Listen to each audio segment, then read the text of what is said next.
Hello, everyone. Welcome back to Your Mama House. Welcome. I'm Wen. And I'm So. And today we'll be having our first discussion ever for Your Mama House video podcast. Exciting. We're excited.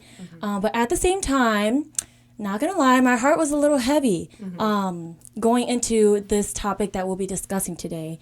And so I wanted to talk about church trauma.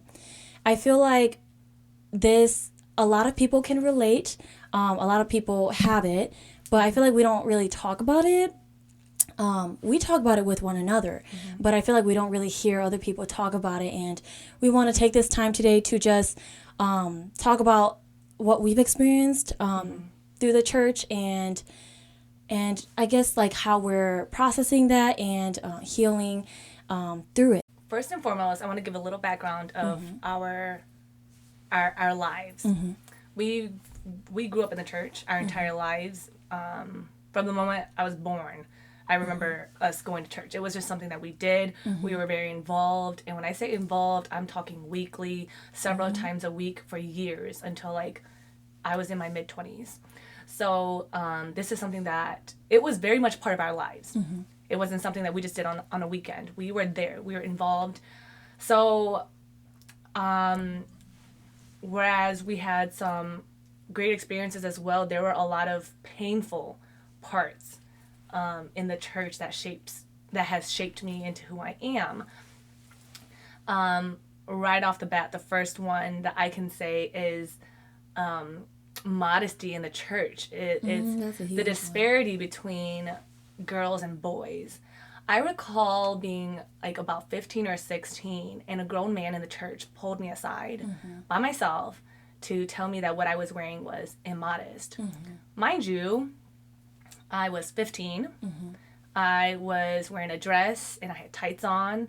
I could have had a coat on. I could have had a hat on. I could have wore pants. Whatever the case was, it was inappropriate of this adult man to pull me aside by myself and to say something like that to me. I was more so shocked initially, and then I was mad like the following week. And Understandably. I've always been this kind of person though. Like we would be sitting in Sunday school class and we would be taught how to dress more modestly and how men are visual creatures and how we should not lead men to sin. I agree. I feel like a lot of times it was more focused on our physical, like outer appearance rather than like the heart, right? Yeah, continue. Yes, so it became very much of what you looked like, and I think it really led to like insecurities because everything became physical. It's like, and then you begin to feel like there's nothing I do that is good enough. Like I could be dressed a certain type of way. And I know you have some experiences with that as well. Do you want to jump in on that? Yeah, sure. I struggled with this a lot, and in the past when I would talk about it when it happened, I would literally have a physical like reaction to the church trauma, like literally. And that was the first time I experienced that physical reaction. There have been many times where people, not just from this one church, but like even people from different churches who like didn't know me, they would say things to other people about the way I was dressed. Even sometimes like our own family members would talk about like the way that I was dressed and that I need to wear more clothing and stuff. And I was also really angry because I felt like they didn't know me or my heart. Not that I need them to, nor do I want to be understood by them. But I think just like it was just really hurtful that they would just judge me based on my physical appearance and decide to cast stones on me because of that rather than like trying to actually have a relationship with me. I feel like if I could genuinely see that you care about me and you address things to me, I would be more open to it. That would show more love and kindness. But I feel like a lot of times, you know, when I heard that someone else said it, it just seems like gossiping and judgment, which I feel is not fruitful, Christ-like, or loving. Since I feel like they always say that that's one of the reasons why they want us to be so modest. But I think it was more like hurtful because, you know, I feel like a lot of people like to point fingers and they don't know what that person is going through. I feel like they just want them to be perfect. But I feel like the whole point of of like Christ and his love is like grace. I think that is a huge thing I think of. Like, you know, we all deserve to be stoned, right? But you know, I know this sounds silly, but just bear with me. I always think of like that passage in John chapter 8. Like, they caught a woman, you know, committing adultery, and they took her and to Jesus and was like, hey, in the word, in the law, it says to stone such women as these. And Jesus, he said, all right, if you have not sinned, then be the first to cast a stone. And I feel like I was more so angry because I knew that, you know, what people were saying about my physical outer appearance, it was not Christ-like. And you know, it's something that still hurts me sometimes, but I'm working through it. I think I have a lot of pain for sure, and I've forgiven a lot of the people that have said things like that, but I think it was just really hard for me to grasp that, like, people who claim to be so loving, and I'm not saying all Christians or all churches are like this, but I think it was just really painful because I think I honestly expected more from people who claim to be Christians. But yeah, that stuff like that is just very painful. You mentioned a part where it was like the physical, like they get caught up in the physical and not for who you are. I think that's something that it encompasses a lot of the hurt that people have experienced in the church. A lot of members of the church look at what they can see and they judge you according to that physical sin, right? Yeah. I think that physical sin is one that is hard to miss, but people in the church are not called out for being liars, for being dishonest, for being predators, mean, abusers. Yes, like abusers are not being called out. There's a disparity in the church of what is being called out, who is being held accountable for certain things, and I think that leads to a lot of anger within the church. Now, I know in the beginning of this, you mentioned, like, this isn't talked about a lot. Let's talk about that. About why people don't discuss these things. Why do you think? Oh my gosh. So, I think because it can be very heavy. It's like when we talk about it, it's not like we're reliving it, but it makes you think of how you felt in that moment, you know? I don't remember every single thing someone has done to hurt me, but like, when I think of how someone made me feel, those feelings can still be there. And so I would say it's quite triggering. Honestly, you know, when you and I were kind of sort of discussing it, I was like, my heart is heavy because I feel like sometimes, like, people have been so mean and judgmental, and I just don't want to experience that again. But it's bound to happen. I feel like, you know, we're putting ourselves out there. People are gonna listen. People are gonna judge and think what they want to. But I think it's important to talk about these things, let it be known. And it's not to like bash people who have hurt us or to bash the church or to bash Christians, but it's really like my hope is for that, like, when you listen, you'll be like, wow, you know, I need to be more intentional and considerate of like what I say and how I say things, and be more loving. I feel like, you know, whatever religion, whatever lifestyle you have, it's so important to be intentional and to really think more before you speak. It's not just a Christian thing, but I think it's just what you should do as kind people. I want to chime in on that, of what you said, of that you hope of those who hear this, that they would see our hearts in this, right? Yeah. That we're not just coming from a place of anger, but a place of this is where improvement can be made. This is what would have helped us as youth attending churchgoers to feel love. We didn't feel love in any of these situations that we're recalling. And I also want to say that my hesitancies with this discussion is specific to, I do not feel like this has ever been received well by people in the church. It's been received with like judgment, or the number one thing that I heard in the church, and I want to, we will expand on this, is when I was going through my divorce, and somebody said to me that I was going through a divorce because I was not a patient enough wife. There's a lot of blame in this, and it feels invalidating to who we are, my human experience. And I had a hard time believing that God could be angry with me for being upset with someone who hurt me. So I don't feel like a lot of people can receive this criticism well. Thank you, boo. Somebody said that to you. Yeah, and so that's not okay. We want to open up the space to be like, that's not okay. And this is how I feel about it. Yes. We're not going to shy away from these tough conversations. I also want to talk about how, like, we used to go to church all the time, and now we don't. And I feel like it can be so easy to be like, wow, yes, they don't go to church anymore. They never believed. They must not be Christians either, and blah, blah, blah. But it's just like, okay, strip me of that title. That's fine. Like, I've just learned to accept that. Like, I don't even care about the title. I just, like, God knows my heart. God knows our hearts. Yeah.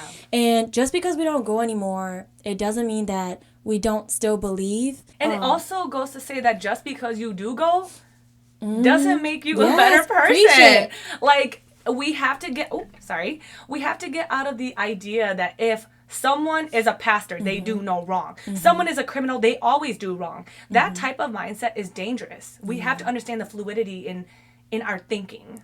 Yes. And I feel like, honestly, one reason why I was scared to stop going to church was because of what people would think of me. And so it's been like 2 years since I've gone to church.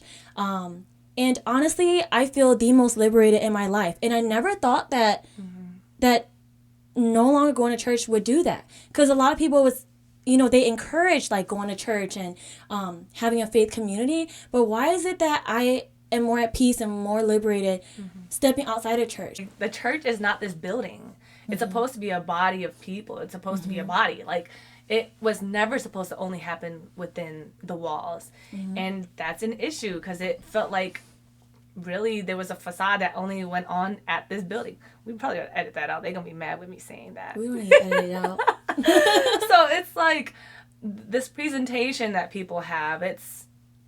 One thing I can say is at least we were ourselves. Yes. We were ourselves. And that also doesn't mean that we were perfect. I can think back and in the moments where I was a bad believer. There have been some cringy moments from each of us individually. We've done that. And I think because of that, we can have grace on the people who have hurt us. Because we were once the people in the church that have hurt others. We understand what it's like to be that and then to be not that. And to me, it breaks my heart to think that, like, in the event that we ever made someone else feel that way, that's never the intention. So I have had those conversations with some of my friends, and we've talked about that, because there was a point where I felt like church was all about conversion, numbers. They wanted people, and that was pushed. But at the end of the day, I think the relationship is what matters most within each other, with God, whatever it is that you choose to look at it. And I guess our hurt came from where that wasn't the intent, where it wasn't to draw closer to each other or to understand or to love one another. It was judgment. And I want to add, I feel like a reason why I did step away from the church was because I feel like I saw more love outside of it than inside of the church. I feel like you don't have to be Christian to be a loving, kind, beautiful person in and out. I have met and known and friends with people who don't believe what Christians do. And they're more loving and kind and more about justice than anything. So I wanted to add that. I feel like that was very important for me, because I feel like God cares about the heart. He doesn't care about, like, the way you look. So that has been what has also really liberated me too. Yeah. And in the same way, I think I would be wrong to not include that there have been some people in the church where I think if I've never met God or I didn't believe in God, that I would believe in God because of this person. A few people come to mind where I'm like, that was someone who Jesus would recognize this person. That is the spirit of Jesus, right? So it's not like our experiences were all bad. We have had really great relationships as well. People who have come to our aid when we really needed them. And that's the difference, is that, like, I feel like they came with love. That love is what sets apart a believer and someone who just says they're a believer. Okay, so I want to ask you, what message would you give to those who have also been hurt by the church? I will say people are going to hurt others, whether it's people at the church or people at the gym, people at school. I don't penalize people in the church. Just like if someone's mean to me at the gym, I don't penalize everyone who goes to that gym. Right? So it's understanding that people who are going to hurt people are going to hurt people. And there are going to be people who don't have that intention. So I say all that to say, don't group things. Don't compartmentalize things where it's like, this person from the church hurt me, all church people are bad. Or this Asian person hurt me, all Asian people are bad. That's very dangerous. Yeah. So understanding that people who are going to hurt are going to hurt. And people who are going to love you are going to love you. It's as simple as that. People who want to do something, they're going to do that. So I think it took me years to understand that these people have misrepresented Jesus and the church, and I'm not mad at them because honestly, even if it was personal towards me, I don't take it personally anymore. Yeah. In life, you understand that you have also hurt people. So there's that give and take of having grace. Okay, Nissy Fu Wen. When she preaching, I call her Nissy Fu Wen. Because there's this having grace of understanding that this person hurt me. I have grace. I hurt myself. I have grace. So there's a balance. Grace upon grace. I always think of that, like, whenever I'm hurt by someone, I really try to understand, like, okay, yes, they probably did mean to hurt me or didn't mean to hurt me. Yeah. And maybe they're hurting me because they're hurt. And so it allows me to empathize with them. I feel like, you know, especially because we are imperfect and have also been a part of that harm where we were a part of the church and whatever it was, whether we were trying to convert someone or force our religion onto someone else. I feel like because we've also been that person who has been hurtful, it allows us to have more grace on people who are doing the hurting too. Yeah. And to empathize with people who are currently hurting because of it as well. Yeah. And everything's a mirror. Everything that happens is showing you something of yourself. So like where I was hurt that someone didn't come to me with love, that tells me, oh, it's really important that people come to me with love. Yes. That means it's important. Oh my gosh, she's preaching today. So it's important that I go to people with love. So every situation has a lesson. If there's a lesson in everything, that's an opportunity. Nothing is a waste. So looking back where something hurt me, it might be what I need to understand something later down the road. I agree. And I feel like, okay, I think I remember my thought now. Sometimes I wish I hadn't have grown up going to church, but like processing what I have processed and experienced, I'm like, okay, I understand that I went through that so that I could be where I am today and learn and be better at loving people moving forward so that I don't inflict that same harm onto others. I agree. I think overall, I hope that to you guys listening to this, that you don't think we're just some church haters. We're not. We hate some things, but we don't hate the church. We don't hate the people who go to church. And if you feel some type of way that we're talking about this, you might need to check yourself, because if your feelings of church are tied into how people feel about it, then maybe there's some things that you need to think about. I agree. That's pretty much all the questions. I think we're just scratching the surface of what church trauma looks like. Ooh. This will not be the last time we talk about church trauma, because it really is a fabric of our lives, and it shaped us of who we are. I still deal with some of the hurt from it. Same. I don't think it's something that is ever necessarily going to go away, but we have unpacked it. We've learned a lot about ourselves, and honestly, it's liberating to talk about it. Yes. Yeah. I remember when I found out that, like, a lot of people from the church knew about the abuse that was happening in our family, and the children of the parents who my mom was probably confiding in her small group, they were all just, like, spreading it and telling each other and the church and the loves children. To talk. And so that really hurt me, because it wasn't until, like, years later where they finally told me that. A friend of mine and then one of my exes, they told me that they found out about the abuse from my parents. They already knew. And I'm just like, everyone already knew, and, like, no one checked in on us. Like, that hurt. But I don't hold it to, it wasn't my friend and my ex-boyfriend's fault. It was just painful that, like, a lot of people knew. They just, I don't know. That was painful. Like, there was no love on that end. It was just a lot of talk, and I don't know. I think I'm still trying to... That part, especially since they were so close to you. Yeah. It's like, how could you have you knew all these years? Yeah. That's painful, so... Yeah. But, oh my gosh, there is so much more to talk about regarding church pain. Yeah. We're just scratching the surface. I think this is... We we had some nerves about this. Well, I'll talk about how I did, just because I didn't know how it would be received. But sometimes I just have to remember that it's not about how it's received. Sometimes it's just about saying it. Sometimes it would have helped me a lot to know that there were other people out there who have experienced this hurt. Like, I really only know about it when I talk about it with you or I talk about it with friends. Yeah. I wish there was a support group. Survive the church. No, this is the support group. Welcome.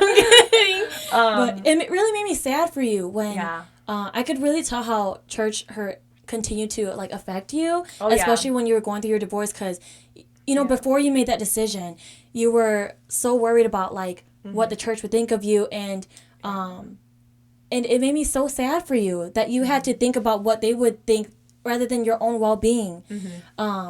But just know that, like, I love you, and I'm here for you, and I'm glad that we can heal together through talking about these things. Yeah, and there was this pastor that made this YouTube video a long time ago about how, like, the church is a hospital. I didn't feel like I could go there in my greatest time of need. I didn't feel like it was a place of refuge. If anything, I feel like I was being condemned there. And so, just like you, when I walked away, I felt liberated. Like, I was in the presence of people who didn't believe what I grew up believing, and I felt more love. Yes. And it began to make sense why Jesus spent his time with the people who weren't believers. With sinners, With right? the sinners. And so I was like, I get it. So many things made sense.